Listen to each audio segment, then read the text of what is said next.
Book படிக்கிறது வந்து 2 விதமான வாய்க்கு. ஒன்று வந்து ஒரு ஒரு வேர்டாக படிச்சுட்டு போகிறது. ரெண்டாவது வந்து சர்ஃபேஸ் ரீடிங். சர்ஃபேஸ் ரீடிங்கில் நான் பண்ணுறது இல்லைன்னா 2000 புக்கு படிச்சிருக்க முடியாது. சர்ஃபேஸ் ரீடிங்கில் இப்படி போயிட்டே இருக்கும், விரல் ரொம்ப ஃபாஸ்ட்டாக படிப்போம். ஏதாவது ஒரு பாயிண்ட்டு இம்பார்ட்டண்ட்டாக இருந்தால் விரல் அங்கே நின்றுடும், கண்ணை கண்ணிட்டோம். அப்போ அந்த பாயிண்ட்டை பார்ப்போம், இல்லைன்னா அந்த ப்ரௌசிங் மாதிரி பண்ணிக்கிட்டே இருப்போம். ஸோ இப்படி நான் பண்ணிகிட்டு இருந்தேன். அதுக்கப்புறம் தெரிஞ்சது பத்ரிஜி தான் பண்ணார் அப்படின்ட்டு. இந்த 2 பேர் இருக்காங்க, ஸ்ரீனிவாஸ் ரெட்டியும் வேணுஸ் சார் அப்படின்ட்டு. ஸோ இவங்க தான் வந்து இந்த புக்ஸ் எல்லாம் கலெக்ட் பண்ணி பத்ரிஜி கொடுப்பாங்க. 1,00,000 புக்கு படிச்சிருக்காருன்னா பார்த்துங்க. இந்த சர்ஃபேஸ் ரீடிங் வந்து படிச்சுட்டு இருப்போம். இந்த ஓஷோ புக் வந்து நிறைய படிச்சுட்டு இருந்தேன் ஃபஸ்ட்டு. 100வது புக்கு படிக்கிறப்ப அவர் சொன்னார், போதும்பா விட்டுறேன்னு அப்படின்ட்டு. இவ்வளோ புக்கு படிச்சுட்டேன், நான் என்ன சொல்ல வரேன்னு உனக்கு தெரிஞ்சிச்சு, நெக்ஸ்ட் ஆத்தருக்கு போ அப்படின்னாரு. அதே மாதிரி லோப்சாங்கரம்பா புக்கு, அந்த 3rd புக்கை படிச்சுட்டு இருந்தேன். 3rd புக்கு படிக்கிறப்ப இந்த புக்கு படிக்கிறப்ப 2 வரும். ஒன்று ட்ரான்ஸ் வரும், இல்லைனா தூக்கம் வரும். தூக்கம் வந்தால் எனக்கு தெரியாது, என்ன பண்ணுவோம் பண்ணிங்க. ட்ரான்ஸ் வரப்ப கொஞ்ச நேரம் கழிச்சு இப்படி இருப்போம், இப்படி இப்படி கண்ணு மூடிடுவோம், இங்கே இருக்க மாட்டோம். தூக்கம் கிடையாது. தூக்கத்துக்கும் ட்ரான்ஸுக்கும் சின்ன டிஃப்ரென்ஸ் இருக்குது. அது உங்களுக்கு அனுபவம் வந்தால் தான் புரியும், வாயில் சொல்ல முடியாது அது. ஸோ அப்படி ட்ரான்ஸ் வந்தப்போ வந்து லோப்சாங்கரம்பா வந்தார். We are now going to journey அப்படின்னாரு. ஓகே, நான் வந்து எங்கேயோ வெளியில் கூப்பிட்டு போவார்னு நினச்சா என் உடம்புக்குள்ளேயே என்னை கூப்பிட்டு போனார். ஐ ட்ராவல்டு இன்சைடு மை பாடி. ரொம்ப டைனி பீயிங் மாதிரி ஆகிட்டோம் 2 பேரும்.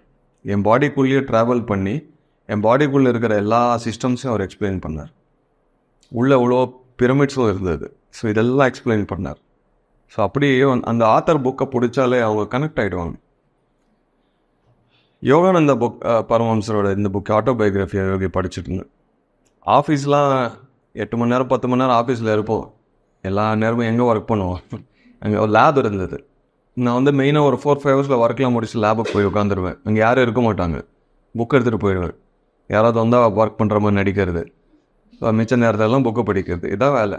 டைம் வேஸ்ட் ஆகும். இல்லைன்னா அங்கே சும்மா வேடிக்கை பார்த்துட்டு இருப்பாங்க. அப்படி பண்ணால் ஓகே, புக்கு படித்தா தப்புன்னு வாஸ். ஸோ நான் போயிடுவேன், லேபுக்கு போயிட்டு அங்கே படிச்சுட்ருப்பேன். படிக்கிறப்ப கண்ணை மூடிட்டு இருந்தேன். யோகானந்த பரமஹம்சர் வந்தார். அவருக்கு பின்னாலேயே லாஹரி மாசியா, யுக்தேஸ்வர் கிரி, பாபாஜி 4 பேர் வந்துட்டாங்க. 4 பேர் வந்து நின்னதுன்னு ஷாக் ஆகிடுச்சு. அப்படியே ஃபுல்லாக அது ஒரு கேங்கே வந்துட்டீங்க அப்படின்ட்டு. அவர் வந்து கையில் ஒரு கயிறு கட்ட பார்த்தார் யோகானந்த பரமஹம்சர். அப்போ பத்ரிஜி வந்து அதை இழுத்துட்டார், தேவையில்லை அப்படி. Is not a disciple to anybody, is a guru அப்படின்னார். ஸோ ஒரு அந்த குருவுக்கே வந்து உபதேசம் சொல்கிற குரு இவர். குரு ஆஃப் குருஸ் பத்ரிஜி. இது ஒரு அனுபவம் வந்தது. ரீசெண்டாக வந்தது மூவி, வேறு பிளானட்டுக்கு போய் எங்கள் கிறிஸ்டல் தென் மினரல்ஸ்லாம் எடுக்குது. என்ன மூவி அது? அவேட்டார் மூவி. இது ஒரு எக்ஸ்பீரியன்ஸ் இருந்தது அவேட்டார் மூவி. அவேட்டார் மூவி வர்றதுக்கு முன்னால் சரி ஒரு லேபில் உட்காந்துட்டு இருந்தேன். அந்த பீயிங்ஸ் வந்தாங்க. நான் அந்த ட்ரைலர் கூட பார்க்கல. அப்போ அந்த பீயிங்ஸ் வந்து 4-5 பேர் சுற்றி இருந்தார். யார் நீங்கன்னா, we are from another dimension சொன்னாங்க. சரி கை கொடுக்கலான்னு பார்த்தா இப்படி ஒயர்ஸ் மாதிரி ஏதோ கொடுத்தாங்க. நான் கை கொடுத்தா கையை சுற்றி அந்த ஒயர்ஸ் மாதிரி பைண்ட் ஆயிடுச்சு. அதுக்கப்புறம் அவங்க வால் இருந்தது, அதுவும் பார்த்தேன் நான். இங்கே யாருன்னா we are from another dimension சொன்னாங்க. இங்கே என்ன எப்படி வந்தீங்க அப்படின்னு கேட்டால், ஜேம்ஸ் கேமரோன் டைரக்டர் இருக்கார் பார்த்தீங்களா, அவரோட ஹிஸ்ட்ரி நீங்கள் படிச்சிங்கன்னா இந்த மாதிரி பீயிங்ஸ்லாம் அவருக்கு ட்ரீம்ஸில் வரும். இந்த ஸ்டோரிஸு இந்த இதெல்லாம் ட்ரீம்ஸில் வருமா, அதை தான் ஒரு சினிமாவாக எடுக்கிறாராம்.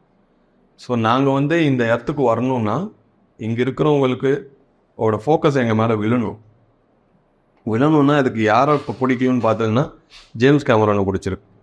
அவங்க ட்ரீம்ஸில் வந்து இவங்க வர்றதுனால ஒரு மூவி எடுத்தார். அந்த மூலியமாக அவங்க வந்து they came to the earth. அதுக்கப்புறம் அந்த ட்ரைலரை பார்த்துட்டு வால் இருக்கு, கன்ஃபார்ம் ஆச்சு. இது ஒரு எக்ஸ்பீரியன்ஸ்.